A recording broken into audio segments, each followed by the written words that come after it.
Okay, so the first thing that we're going to do is we're going to do question 6 and we're going to do part A. Now we're going to put everything in as we come across them. Now, they give you 3 stocks. So you've stock of finished goods, and this is our closing stock of finished goods. Now what I will say to you is that figure can be affected, okay? And that figure is 54,000. We've closing stock of raw materials. And that is 32,900. 3 now. And closing stock of work in progress. Closing stock of work in progress is 15,400. Now, to give you a good rule, generally, the only one of these that will probably be affected is this one, or sometimes this one here, okay? Your work in progress will never be affected because it's too difficult for you to do that. So it says the figure for finished goods. So you have finished, these are your finished goods. You've 54,000 euros worth of stock left there, they're ready to be sold, and you still have them in your stock, okay? It includes stock which was damaged by the fire, which cost 3,900 to produce. They're completely destroyed. What am I going to do with that 3,900? You have to take it out of your stock because you no longer have it. So you have to take 3,900 out of your stock.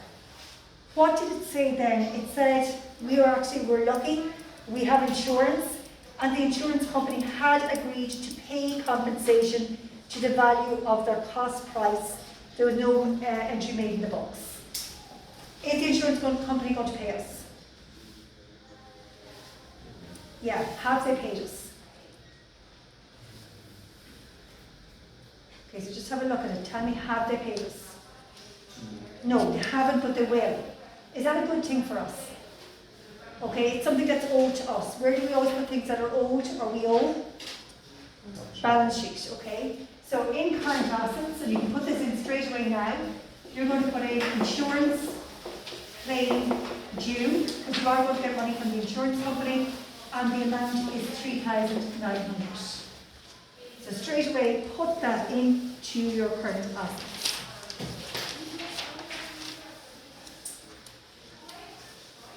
Middle column. Okay, the next thing is, we're going to put in these 3 stocks. Now, I want you to be careful when you put them in, because some of them I want you to open a bracket, so that if we need to fix the figure, we can adjust it in question. So, first thing, we're going to stick with our current assets, right? The 3 of these have to go into your current assets. So, underneath here, I put in closing stock.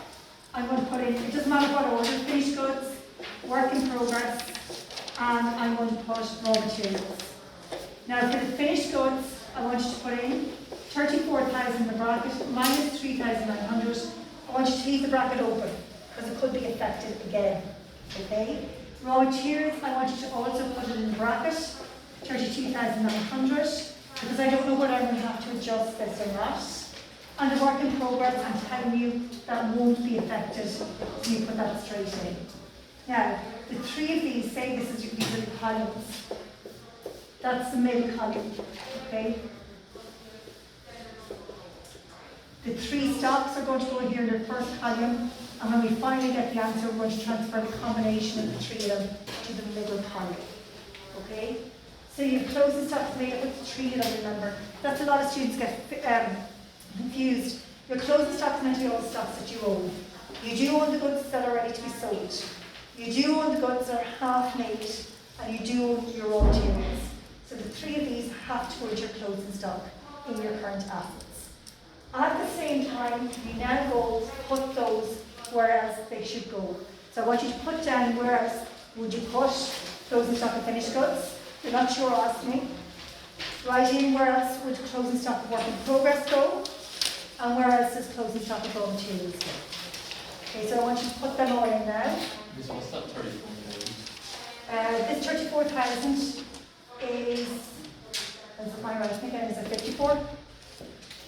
George, is it 54? Yeah, so that's 54. So just to make sure the finished goods will also go to the trading account. The work in progress will go to near the bottom of my manufacturing, and my raw materials will go to the top of my manufacturing. I've just given an open bracket in case you need to change the figure as we go along through the adjustments. Okay, and this will take you a while to get used to this method, but once you start doing it, it'll speed up your question, because you now never need to look back at part A then. Okay, you've everything put in.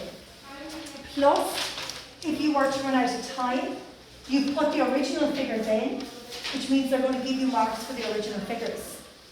Okay, you're going to make the examiner very, very happy, because the examiner can see exactly on the face of your account what you're doing. Okay, so let's go back on this one. We have put the insurance claim due into our current assets. We've put in our 3 closing stocks, but we've put 2 of them in brackets because we know they might be affected somewhere else. The closing stocks have to go 2 places. We've put the finished goods in the trading account, we've put the work in progress in the manufacturing, and we put the raw materials in the manufacturing. Everyone all okay with adjustment A? Okay, let's look at adjustment B.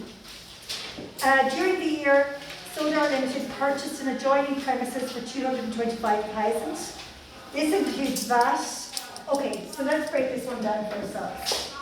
We know from doing our business class today and from doing accountancy, if I go back, I'm going to go back to a day book just to make this easier first of all. Now when you have a day book and say you're purchasing from me, you'd have hues, and this is not relevant to your question, I just want to show it to you. 100, 1,100. Okay, and we'll say this is purchases. Now, what happens here is, your purchases cost you 1,000, the VAT is 100, and you have to pay 1,100 out. So what we would do if this is our purchases, we would say the total cost of purchases is only actually 1,000. Why? Because you're going to get the VAT back from the government of 100, but you initially have to pay the creditor the 1,100 and then claim back the VAT. That's how we deal with that. So let's look if we were buying a building. Very same thing right as your day book.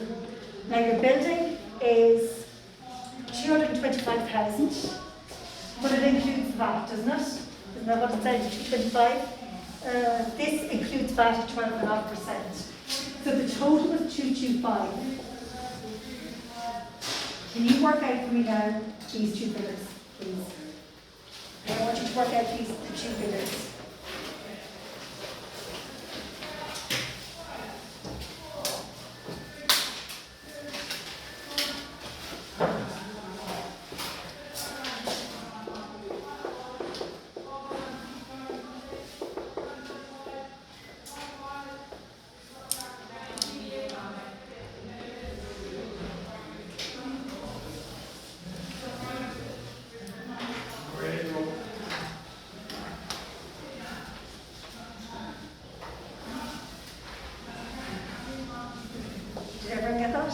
So let's look.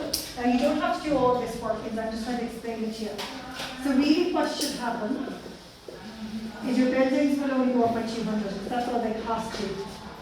The VAT, you will get 25,000 back from the government, but initially, I don't know whether you paid for it now or you owe the money. It's either a creditor or you paid for it. You have to pay out 225. That's what you should do. Okay, let's look at the question, right? It said the amount paid to the vendor was entered, right? So the amount paid to the vendor is 225. Just watch this and take down a minute, okay? This amount was entered here. And we didn't put anything in that. Okay, tell me how I'm going to fix it. What do I have to do to buildings to fix this?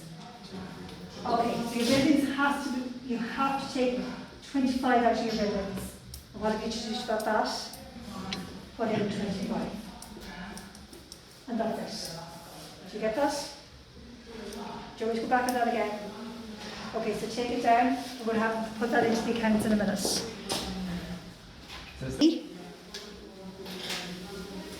Right, so that's adjustment B.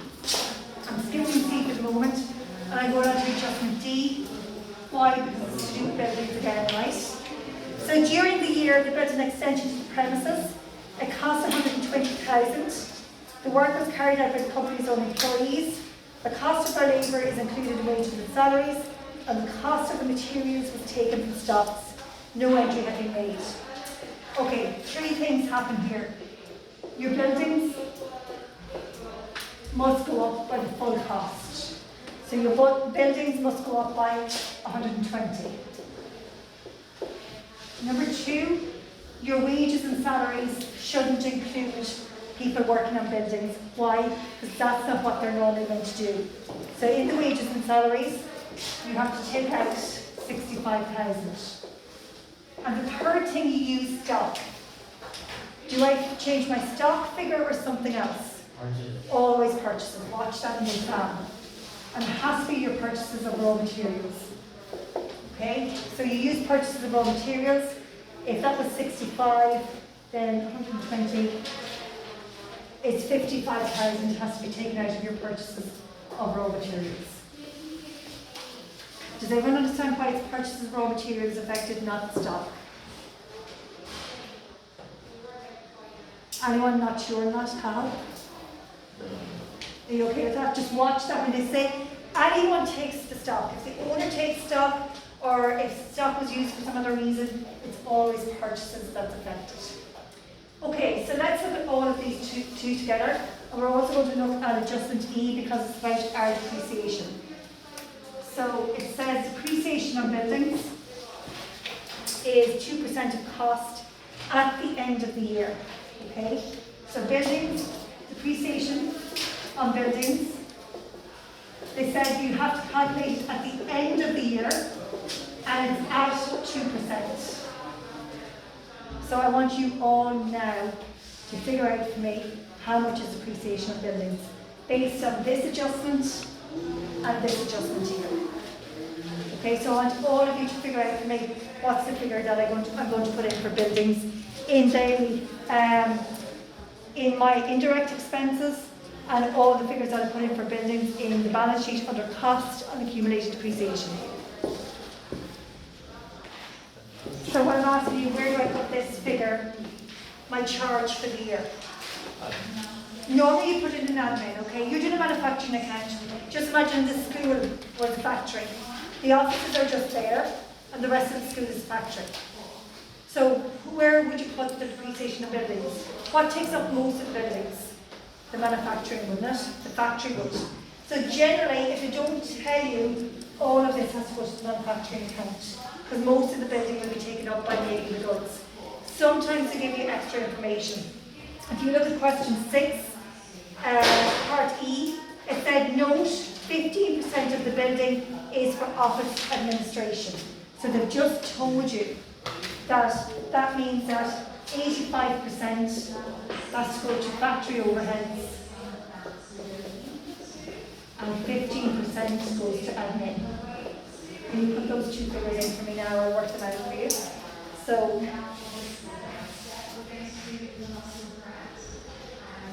$14,365 and 2,535. So just watch that. If they hadn't have told me anything, it all has to go to the factory. Does not make sense because the factory would take up most of the space in your buildings. Yeah, there will be indirect. So this depreciation of buildings goes on under indirect expenses or factory overheads. You can call it one or the other. And the other part goes to your admin. You also go to your balance sheet and put in under your tangible fixed assets, there's your buildings. So this is your buildings under your tangible fixed assets. You can put that in now.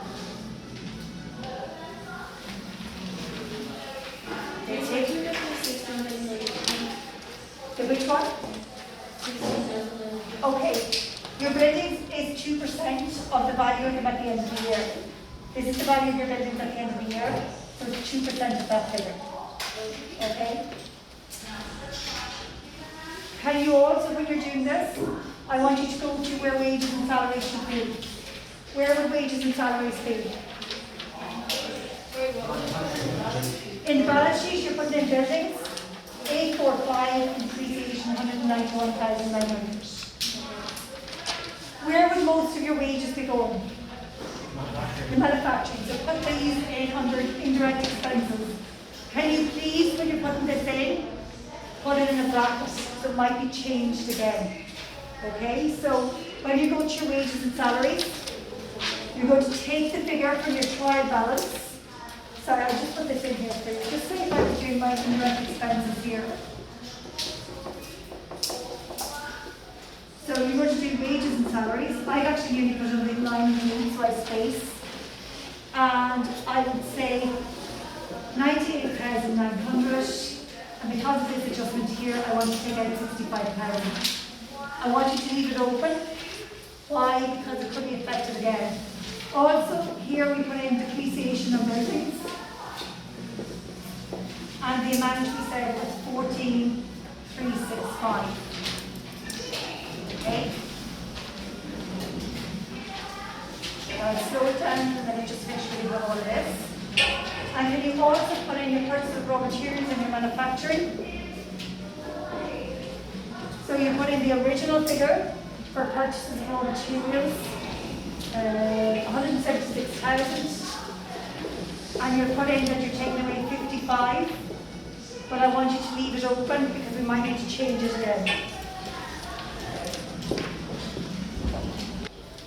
Okay, so looking at this one, disposal of fixed assets. So I've opened up my working like this again. So plant and machinery, I have 1.2 million, and I've written off 100,000 so far. Now, we know we didn't purchase any plant and machinery, so that's a blank, I just put that in, because you could purchase it. But you know you did sell a plant and machinery. Okay, what was the value of the plant and machinery that you sold? It cost you 6,500, so I know I have to remove that 6,500. Everyone okay with that?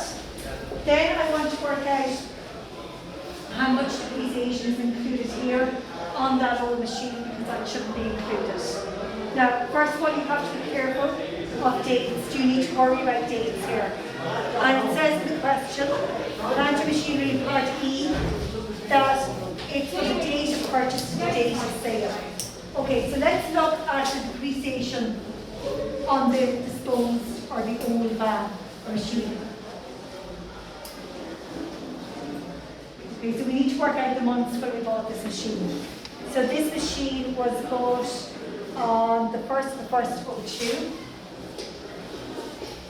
And we got rid of it, we decided to dispose of it on the 1st of the 7th of 2004. Again, you can do this in your head, but I'll tell you in advance to take it slowly, make sure you get it right. So again, just make sure I have those dates right. Okay, in 2002 you had it for the full year. You had it for Audible 3, and in 2004 you had it for 6 months. Everyone okay with that? So that means that you had it for 2.5 years. So your depreciation is the van or the machine, sorry, you call it a van, costs 6,500. You're depreciating at 20%, and you had it for 2.5 years. Okay, so that will give me the total depreciation on that van that you disposed of. You have 3,250 depreciation written off on that old van. So we know when you dispose of it, you have to get rid of all the depreciation as well. Okay, then the next step, we want depreciation on all machines. I keep saying vans, we're used to doing vans, but you find in the manufacturing plants usually machines. So we always look at the van or the machines that you have installed.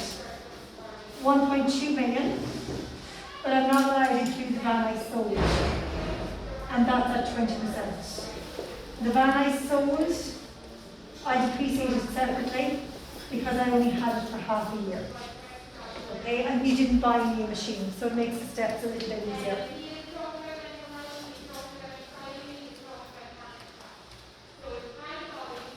So the depreciation here is 22,700, and the depreciation on the old van is 650. So your total depreciation here then is. Why did you do the disposal? What did I do? Because in this year's depreciation, I had it up till the end of June. So from January to June, it was losing money every month for me. So I have to include that in depreciation for the year. So it'll be included in depreciation for the year. and then I want to take it all out at the end of the year. So you're putting it in and taking it out. So the depreciation for the year is 23,350. Okay? So then your vans are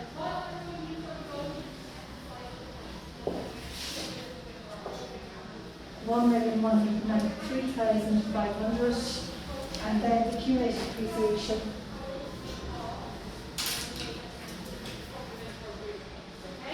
$120,100. That's the value of your machines at the end of the year. Now, if that's the value at the end of the year, this bit here is what will go into your fixed assets in the balance sheet. This is your depreciation of machinery that goes into your factory or your indirect expenses in the manufacturing account. So we've done step 1, we've done step 2, and step 3 you want to calculate to make the profit or loss. James? Yes, so I'm getting 248,000 for the depreciation on machines. Which one? Where am I looking? The top one of 1,200,000 minus 60,000. Not back on the other side. Where? Depreciation on all machines at the bottom. Here? Yeah. Sorry, so 20% of this is how much? I'm getting 248,000 sorry. That would make a lot more sense. I just said that as zero, didn't I? So what's it give me then, James? 239. 350. Yeah, it was a bit low, wasn't it, for machines? Okay, so we just change this. 239, 350. And then the final figure here, James, do you have it? I do too. 336,100. 336,100. Perfect, thank you. Is how come there's not much difference to the cost at the end? Split what up now? See the way you have 650 on just your disposal, and then you have 238,700 on the other machines. Okay, so you're saying why do I put the two of these together? Yeah. Right, so during the year, you're saying that your machines lose 20% for a full year. You had all of these machines, except this old one, for a full year, that's why it's at 20%. But you did have this machine for 6 months of the year. So you have to show 6 months depreciation in your accounts. Do you get that? Yeah. Okay, so this all will go into your fixed assets. This all goes into your indirect expenses, okay? Step 3, you have to work out if you can make a profit or loss.